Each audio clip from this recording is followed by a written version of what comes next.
তো আজকে চলে আসলাম একটা নতুন ভিডিও নিয়ে। আজকে আমরা বানাবো মাংস, ঠিক আছে, মুরগির মাংস রান্না। তো এখানে আমরা কড়াই নিলাম, কড়াইয়ের উপর দিয়ে দেবো আমরা সরষের তেল, ঠিক আছে। তো এখানে সরষের তেল দিয়ে দিয়েছি, এর উপরে দিয়ে দেবো এবার আমরা আলু, যে আলুগুলো আমরা কেটে রেখেছিলাম, ঠিক আছে। আলুটাকে আমরা লাল লাল করে ভেজে নেবো। এখানে দেখতে পাচ্ছি 5-10 মিনিটে 5-10 মিনিট না 5 মিনিটের মধ্যে লাল লাল হয়ে যাবে। এবার দিলাম আমরা কালো জিরা, এবার কালো জিরার উপর দিয়ে দিলাম আমরা তেজপাতা, আর তেজপাতা দেওয়ার পর আমরা দিলাম হচ্ছে লাল লঙ্কা, লাল লঙ্কা দেওয়ার পর আমরা এর উপরে হালকা পেঁয়াজ দিয়ে দিলাম, ঠিক আছে।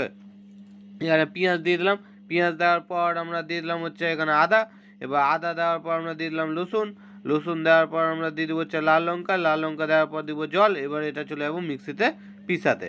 আর এখানে দেখতে পাচ্ছি আমাদের টমেটোও দেওয়া বাকি আছে, তো এখানে টমেটো দিয়ে দিলাম, এবার টমেটো দিয়ে চলো মিক্সিতে পিসাতে। এখানে দেখতে পাচ্ছি আমাদের পেঁয়াজ লাল লাল হয়ে গেছে। এবার লাল লাল হওয়ার পর আমরা মাংসটাকে দিয়ে দিলাম, মাংসটা আমরা গরম জলে ধুয়েছিলাম। তো এখানে যেটা মিক্সিতে পিসালাম ওটা আমরা এখানে দিয়ে দিলাম, দেওয়ার পরে এখানে দেখতে পাচ্ছি আমরা এটাকে ভালো করে নাড়িয়ে নেবো আর এভাবে ফুটিয়ে যাব। তো এখানে আমরা দিয়ে দিলাম লবণ, এখানে আমরা দিয়ে দেবো আরেকটু লবণ। এবার লবণ দেওয়ার পর আমরা দিয়ে দেবো হচ্ছে হলুদ, এবার হলুদ দেওয়ার পর আমরা দিয়ে দেবো চিনি, ঠিক আছে। 2 চামচ আমরা চিনি দিয়ে দিলাম।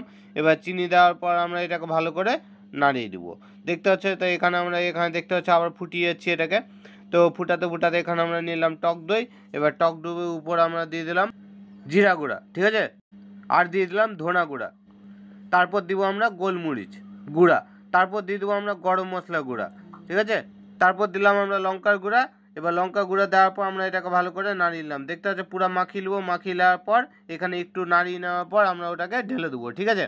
তো এখানে আমাদের নাড়ানোর পর এরকম দেখতে হলো, তো এখানে আমরা দিয়ে দিলাম, দেওয়ার পর দেখতে হচ্ছে আমরা এটাকে ভালো করে আবার নাড়িয়ে নিচ্ছি। তো এখানে দেখতে হচ্ছে আমরা এটাকে ফুটিয়ে যাচ্ছি, ঠিক আছে।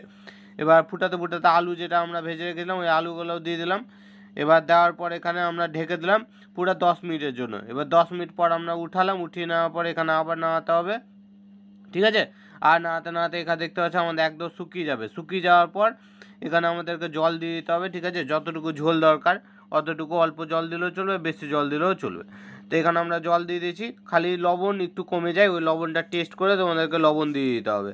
তো এখানে আমাদের রান্না কমপ্লিট। তো 10 মিনিট ধরে আমরা ফুটিয়ে গেছি।